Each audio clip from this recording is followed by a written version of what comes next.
दर्शक बंधु आज सुनैना सीरियल देखा पाइबे रूपम धरा पड़ू पड़ू बंचीजे। हाँ दर्शक बंधु, रूपम बिना मास्क लगई रूम रे शोइथिबे। तांको डाकिले भी से जमा शुणु नथिबे कि कबाट खोलु नथिबे। आउ एहा परे समस्ते मिसी घरर कबाट को भांगी घर भीतर को पशिजिबे। आउ देखिबे रूपम कमल घोड़े होई शोइथिबे। एहा देखि बुलबुल देवी कहिबे, कौन हेइची विवेक, तू कमल घोड़े शोइचु काहींकी? एहा परे रूपम कहिबो, मते बहुत ठंडा लगुची मम्मी, मो देह बहुत थरुची, मु जमा भी ठंडारे शोई पारुनी। तापरे सुनैना कहिबो, विवेक बाबू तुमको जदि एते ठंडा लगुची तमे झरका खोलिकी काहेकी शोइच?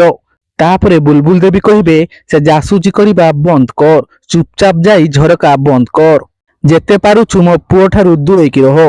तापरे कहिबे, विवेक मु तते टिके देखिबी, तते जर होई जानी तो? तापरे बुलबुल देवी रूपम रो कमल को टाणी देबे।